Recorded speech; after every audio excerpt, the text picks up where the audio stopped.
दोस्तों आज जिस केस के बारे में हम लोग बात करने वाले हैं वो होने वाला है कोलकाता से, जहां पर जिस घर में वो सारा कांड रचा गया था। जब पुलिस वाले उसके अंदर जाते हैं तो काफी सारे पुलिस वाले ऐसे मौजूद थे जो कि बुरे तरीके से उल्टी करते करते उस घर से निकले थे। लेकिन आखिरकार ऐसा इस घर में उन्होंने क्या देख लिया था, इन सभी चीजों के बारे में डिटेल से जानेंगे। लेकिन दोस्तों उससे पहले मैं हूं नवीन और आप लोग देख रहे हैं ब्लडी फाइल्स का एक और नया एपिसोड। वीडियो शुरू करें उससे पहले अगर आप लोगों को क्राइम स्टोरी पसंद हैं और अगर आप लोगों की जरा सी भी दिलचस्पी सोल्ड अनसोल्ड केसेस में रहती है, मिस्टीरियस केसेस में रहती है, तो वीडियो को लाइक कर ब्लडी फाइल्स को सब्सक्राइब जरूर कर ले, क्योंकि इसी तरह की काफी सारी वीडियो मैं यहाँ पर लाता रहता हूँ। और अगर आप लोग शाउट आउट चाहते हैं तो वीडियो के नीचे जाकर एक प्यारा सा कमेंट जरूर करें। इसी के साथ चलिए दोस्तों शुरू करते हैं आज की स्टोरी की आखिरकार यहाँ पर क्या हुआ था। घटना 10 जून 2015 की है, जब कोलकाता में मौजूद एक घर में आग लग चुकी थी और उससे काफी ज्यादा भयंकर लपटें निकल रही थी। लपटों के साथ साथ धुआं भी उस घर से निकल रहा था। और जब आस पड़ोस के लोगों ने उसे देखा तो तुरंत पुलिस के पास कॉल कर दिया, फायर ब्रिगेड के पास फोन कर दिया और देखते ही देखते पुलिस और फायर ब्रिगेड वहां पर आ भी पहुंचते हैं। पुलिस वाले उस घर के अंदर जाते हैं, फायर ब्रिगेड भी तब तक वहां पर आ चुकी थी और उन लोगों ने उस आग पर काबू पाने के लिए सबसे पहले तो ये देखना चाहा कि आखिरकार ये आग कहां पर लगी हुई है। तो इसी तरह देखते देखते वो लोग घर के अंदर घुसते हैं और अंदर जाकर उन्हें पता चलता है कि ये सारी की सारी आग एक बाथरूम में लगी हुई है। फायर ब्रिगेड वालों ने तुरंत उस दरवाजे को तोड़ दिया जो कि बाथरूम के आगे लगा हुआ था और आग बुझाकर जब वो लोग अंदर घुसते हैं तो उन्हें पता चलता है कि यहाँ पर एक बंदा बड़े ही बुरे तरीके से आग से झुलसा हुआ है। यहीं साइड में ही एक तेल की बोतल रखी हुई है जिसे शायद इस आदमी ने अपने ऊपर छिड़क लिया होगा और बाद में एक माचिस वहां से मिलती है और इसके साथ साथ मिलता है एक सुसाइड नोट जिसके ऊपर ये बात लिखी हुई थी कि उस बंदे का नाम अरविंदो डे है और वो 77 साल का है और ये आत्महत्या उसने अपनी मर्जी से की है, किसी के भी दबाव में आकर नहीं। और उसके कत्ल के पीछे किसी ने ना तो कोई षड्यंत्र किया है और ना ही उसे कोई मारने की कोशिश की है। वो अपनी जान खुद अपनी मर्जी से दे रहा है। ये सारी चीजें पुलिस वाले एक तरफ तो देख ही रहे थे कि दूसरी तरफ उन लोगों का ध्यान जाता है कि यहाँ पर एक बंदा और भी मौजूद है जो कि अब 44 साल का है और इसका नाम पार्था डे है। दरअसल पार्था डे उस व्यक्ति का लड़का है जिसने यहाँ पर आत्महत्या कर ली है और अब पार्था डे बड़े ही बुरे तरीके से रो रहा है। वो अपने आप को संभाल नहीं पा रहा है। लेकिन पुलिस वालों को इस बारे में पूछताछ करनी थी कि आखिरकार इसके पिता के साथ ऐसा क्या बीत गया कि उन्होंने आत्महत्या कर ली। तो उन लोगों ने पार्था डे को अपने साथ लिया और पुलिस स्टेशन वो लोग उसे लेकर जाते हैं। लेकिन वहां पर जाने के बाद जब पुलिस वाले उससे पूछताछ करते हैं तो वो किसी भी बात का अच्छे से जवाब नहीं देता। वो लगातार रोता जा रहा था, काफी ज्यादा अजीबोगरीब बहकी बहकी बातें कर रहा था और तब तक उनके रिश्तेदार भी वहां पर आ चुके थे और इसके साथ साथ उनके पड़ोसी भी वहां पर आ चुके थे। तो उन लोगों ने पुलिस वालों को ये बात कहनी शुरू की कि जनाब हम लोग इस बात को मान गए कि पार्था डे यहाँ पर है, लेकिन आखिरकार इसकी बहन कहाँ पर है। पुलिस वालों ने कहा कि हमें नहीं पता, हम लोगों को उस घर में सिर्फ यही बंदा मिला था। लेकिन उनके पड़ोसियों ने, रिश्तेदारों ने ये बात कही कि इसकी एक बहन भी है। इसकी बहन का नाम देवजानी है और वो भी इन्हीं के साथ रहती थी। तो वहां पर खड़े इंस्पेक्टर ने कांस्टेबलों को ये बात कही कि इसके घर पर जाओ और वहां पर जाकर चेक करो कि आखिरकार इसकी बहन कहां पर रह गई। और उस टाइम अगर वो बाहर गई हुई थी तो अभी तक वो आ चुकी होगी और हो सकता है वहां के मंजर को देखकर वो समझ ना पा रही हो कि आखिरकार यहाँ पर क्या हुआ है। तो इस बात को बोलकर वो 2-3 कांस्टेबलों को वहां पर भेज देता है उनके घर पर, ताकि वो उनकी बहन को ला सके। वो सारे के सारे कांस्टेबल उसके घर पर पहुंच जाते हैं दोबारा से, जहां पर ये सारा का सारा अब हादसा हुआ था और वहां पर जाकर देवजानी को ढूंढने लगते हैं। उसे काफी सारी आवाजें लगाते हैं लेकिन घर के अंदर से कोई भी रिप्लाई नहीं आता। तो वहां पर जितने भी पुलिस वाले गए थे उनके दिमाग में ये बात आई कि हो सकता है उस लड़की के साथ भी कोई हादसा घट गया हो, तो उन्हें जाकर एक एक कमरे में उसे चेक करना चाहिए। और इसी तरह वो लोग वहां पर घर में जितने भी कमरे मौजूद थे उन सभी को जाकर छानने लगते हैं, लेकिन वहां पर कुछ भी नहीं था। और इसी तरह देखते देखते एक पुलिस वाला एक ऐसे कमरे में भी घुसता है जहां पर कोई व्यक्ति बेड के ऊपर चादर ओढ़े बड़े ही मजे से लेटा हुआ था। तो उस पुलिस वाले का ध्यान इस तरफ जाता है कि यार इनके घर में कितना बड़ा एक हादसा हो चुका है, लेकिन इन महाराज को देखिए बड़े ही मजे से सो रहे हैं और हो ना हो ये वही महिला होगी जिसकी वो बातें कर रहा था कि इसकी बहन घर पर ही रह चुकी है। उसके दिमाग में काफी सारे ख्याल आते हैं कि यार अभी अभी इसके पिता ने वहां पर अपनी जान गंवा दी, इसका भाई बाहर रो रहा था और इनके घर पर पुलिस भी आई, फायर ब्रिगेड भी आई और बाहर इतना ज्यादा शोर शराबा हो चुका था। हम लोग यहाँ पर आकर काफी देर से इसे चिल्ला चिल्ला कर इसकी आवाजें लगा रहे थे, लेकिन इसे इस बात से कोई कोई भी मतलब नहीं और ये तो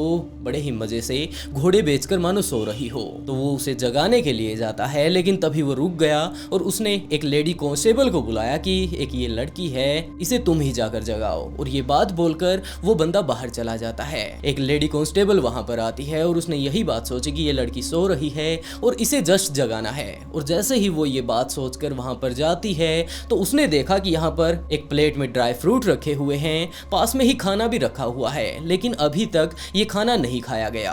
तो वो लेडी कांस्टेबल उस बंदे के पास जाती है जो कि चादर ओढ़े लेटा हुआ था और जैसे ही उसने उसकी वो चादर उघाड़ी तो वो काफी ज्यादा बुरे तरीके से घबरा गई और उल्टी करते करते उस कमरे से बाहर आती है। बाहर खड़े पुलिस वाले कुछ समझ नहीं पाए कि आखिरकार लेडी कांस्टेबल के साथ ऐसा क्या हुआ कि इनकी कुछ ऐसी हालत हो गई। और इन सभी बातों को जानने के लिए जब वो लोग अंदर जाते हैं तो उन्होंने पाया कि यहाँ पर जो ये चादर ओढ़े महिला लेटी हुई है ये कोई और नहीं जबकि पार्था डे की बहन ही है। लेकिन वो जिंदा नहीं है, अब मर चुकी है और उसका आधा शरीर कंकाल में तब्दील हो चुका है। उसके शरीर के काफी सारे पार्ट्स अब डिकम्पोज होने लगे हैं, लेकिन फिर भी इस बॉडी से इतनी ज्यादा बदबू नहीं आ रही थी जितना कि नॉर्मली तौर पर आती है, क्योंकि पार्था डे ने उसके रूम में इंतजाम ही कुछ इस तरह का कर रखा था। जब पुलिस वाले वहां पर थोड़ी और तहकीकात करते हैं कि आखिरकार इस महिला के साथ अब क्या हो गया, और इसी तरह जब वो छानबीन कर रहे थे तो उन्हें पता चलता है कि इसके बेड से 2 कुत्ते भी बांधे गए हैं और वो कुत्ते अब जिंदा नहीं जबकि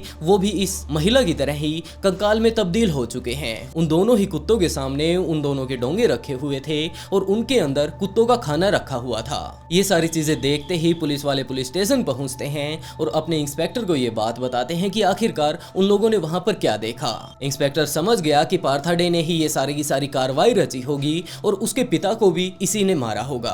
और इसी बात को लेकर वो लोग पार्था डे से इन्वेस्टिगेशन करने लगते हैं और उससे सारी पूछताछ की गई कि आखिरकार तुम्हारे घर में क्या चल रहा है, तुम्हारे पिता की कुछ ऐसी हालत है और तुम्हारी जो बहन मिली है वो कुछ ऐसी हालत में है, तो आखिरकार इन सब के पीछे कौन है। इन सभी चीजों के बारे में या तो तुम आराम से बता दो, नहीं तो हम लोग अपने तरीके से तुमसे पूछ लेंगे। पार्था डे का भी दिमाग इस टाइम तो इतना ज्यादा स्टेबल नहीं था, लेकिन फिर भी उसने पुलिस को काफी सारी इंफॉर्मेशन दी। उन्होंने बताया कि हमारी फैमिली बड़े ही अच्छे से रह रही थी। हम लोग परिवार में 4 लोग थे, मैं, मेरी माँ, मेरा पिता और मेरी बहन। मैं पढ़ाई में काफी ज्यादा अच्छा था जिसके चलते मुझे अमेरिका में इंजीनियरिंग की नौकरी मिल गई, लेकिन उसके बाद मैं अपनी फैमिली के बिना नहीं रह पाया और मैं वापस इंडिया आ गया और अपने परिवार के साथ ही रहने लगा। मेरे माता पिता ने मेरे ऊपर और मेरी बहन के ऊपर काफी ज्यादा दबाव बनाया कि तुम लोगों को अब शादी कर लेनी चाहिए, तुम्हारी एज हो चुकी है।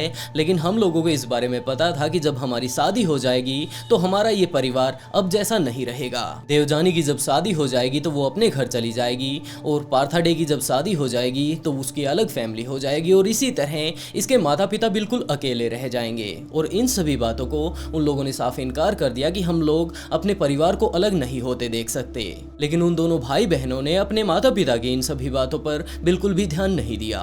लेकिन 2008 आते आते उसकी माँ की डेथ हो गई। लेकिन उनकी माँ के जाने के बाद उसकी बहन देवजानी काफी ज्यादा डिस्टर्ब रहने लगी, वो गुमसुम रहने लगती है और ये सारी की सारी चीजें पार्था डे नहीं देख पाता। तो उसने 2 कुत्ते लाकर अपनी बहन को दिए ताकि वो इनके साथ थोड़ा टाइम बिताए और उसे अच्छा फील हो। और इसके साथ साथ उसने कुछ एक ऐसी किताबों को पढ़ना शुरू किया जिसमें इन सारी चीजों के बारे में बताया गया था कि क्या किसी मरे हुए इंसान को वापस लाया जा सकता है, क्योंकि वो अपनी बहन से काफी ज्यादा प्यार करता था और वो अपनी बहन को किसी भी तरीके से दुखी नहीं देख सकता था। और उसने किताबें पढ़ना इस बारे में शुरू किया कि आखिरकार किस तरह से किसी मरे हुए व्यक्ति को वापस जिंदा किया जा सकता है और उसे वापस हमारी जिंदगी में हम लोग ला सकते हैं। इसी तरह टाइम बीतता रहता है और वो काफी सारी किताबें इस बारे में पढ़ लेता है। और उसके बाद टाइम आता है अगस्त 2014 का, जब वो दोनों कुत्ते भी मर जाते हैं जो कि वो अपनी बहन के लिए लेकर आया था। और वो इन दोनों कुत्तों की मौत से इतनी ज्यादा परेशान हो चुकी थी कि उसने खाना पीना तक छोड़ दिया। 3 महीनों तक वो कुछ भी नहीं खाती है, बस थोड़ा बहुत पानी पी लिया करती थी और पार्था डे के कहने पर कभी कभार जूस वगैरह वो ले लिया करती थी। और इसी तरह चलते चलते दिसंबर 2014 आता है और कमजोरी के कारण उसकी बहन की भी मृत्यु हो गई। आमतौर पर अगर देखा जाए तो जब किसी की मृत्यु हो जाती है तो उसे या तो दफना दिया जाता है या फिर जला दिया जाता है, लेकिन ऐसा कुछ पार्था डे ने नहीं करने दिया। उसने अपने पिता से साफ ये बात कह दी कि वो काफ़ी सारी ऐसी किताबें पढ़ चुका है जिनमें ये सारी बातें बताई गई थी कि आखिरकार किस तरह से किसी मरे हुए व्यक्ति को दोबारा से जिंदा किया जा सकता है। और उन सभी चीज़ों से मुझे ये नॉलेज मिली है कि अगर किसी व्यक्ति को दोबारा से जिंदा करना है तो उसकी बॉडी होना काफ़ी ज़्यादा ज़रूरी है। पिछली बार जब हमारी माता जी एक्सपायर हुई थी तो हम लोगों ने उनका अंतिम संस्कार कर दिया था, लेकिन हमारी बहन के साथ ये सब नहीं होगा। बस मुझे थोड़े दिन का टाइम दीजिए, उसके बाद मैं आपको अपनी बहन दोबारा से जिंदा करके दिखा दूंगा। और यही बात बोलकर वो अपनी बहन को अपने पास ही रखता है। वो हर रोज उसे नहलाया करता था, उसकी डेड बॉडी के पास ही रहता, उसे खाना वगैरह भी खिलाया करता था। उसका कहना था कि वो सुबह शाम उसे खाना खिलाया करता था और अलग अलग तरीके से उसके ऊपर पूजा पाठ किया करता था। और उसका ये भी दावा था कि कुछ एक दिनों बाद ही उसकी बहन की आत्मा उससे अक्सर मिलने के लिए आने लगी थी। रात को वो अपनी बहन से अक्सर बातें किया करता था। जब उसकी बहन की आत्मा रात को उससे आकर बातें करती, वो उसे हर रोज नहलाता, उसके कमरे को साफ किया करता था और इसके साथ साथ सुबह शाम दोनों टाइम उसके लिए खाना भी लेकर आता। उसकी बहन को वो 2 कुत्ते काफी ज्यादा पसंद थे, तो उसने उन दोनों कुत्तों को भी जाकर नहीं दफनाया, जबकि उसे भी अपनी बहन की लाश के साथ वहीं पर रखे रखा। हर रोज वो अपनी बहन के लिए खाना तैयार करके लाता और इसके साथ साथ उन दोनों कुत्तों के लिए भी स्पेशल तरह के उसने वहां पर डोंगे बना रखे थे जिनमें वो कुत्तों को खाना डाला करता था। और उनके मृत्यु के बाद भी दोनों कुत्तों की वो उन्हें लगातार खाना दिया करता था। ये सारी चीजें अभी चल ही रही थी कि इसी बीच पता नहीं बीच में ही उसके पिता को क्या हुआ कि वो बाथरूम में घुसते हैं और उन्होंने अपने आप को आग लगा ली। अगर कुछ एक दिन और उसे मिल जाते तो उसकी बहन जिंदा जरूर हो जाती। ये सारी बातें सुनकर पुलिस वाले भी समझ नहीं पाते कि हम लोग इस बंदे का क्या करें, क्योंकि ये एक कातिल तो है ही नहीं, बस थोड़ा साइको टाइप का है। और इन सारी चीजों को सुनकर सारे सबूतों को इकट्ठा करके इस केस को कोर्ट में पहुंचाया जाता है। और वहां पर जब उसको मेंटली तौर पर चेक किया जाता है तो डॉक्टर्स ने साफ ये बात कह दी कि ये मेंटली फिट नहीं है और वैसे भी इसने किसी भी बंदे की जान नहीं ली, बस जो लोग पहले ही मर चुके थे उनकी बॉडी को ये संभाल कर रखा करता था। तो कोर्ट ने उसे जेल नहीं जबकि मेंटल हॉस्पिटल भेजा। वहां पर वो काफ़ी दिनों तक रहता है और आखिरकार डॉक्टर्स ने ये बात कही कि अब ये मेंटली तौर पर फिट है और ये वापस जा सकता है।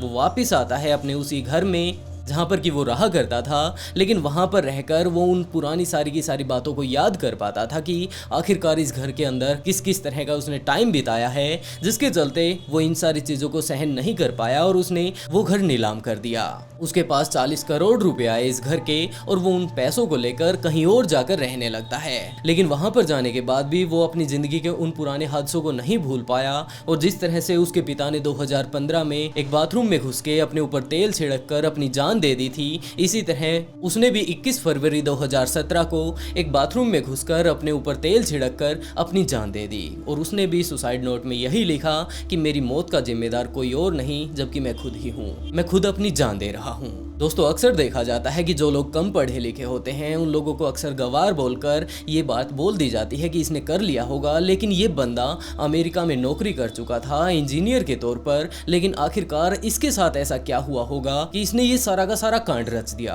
आप लोग इस केस के बारे में क्या सोचते हैं कमेंट बॉक्स में जरूर बताइएगा। और इसी तरह की स्टोरी अगर आप लोगों को पसंद है तो ब्लडी फाइल्स को सब्सक्राइब जरूर कर लें, क्योंकि ऐसी ही स्टोरी मैं यहाँ पर लाता रहता हूँ। और इसी के साथ दोस्तों आज का शाउट आउट कन्हैया को and write a beautiful comment to get a shout out in next video. बहुत जल्द मिलते हैं एक और नए केस के साथ।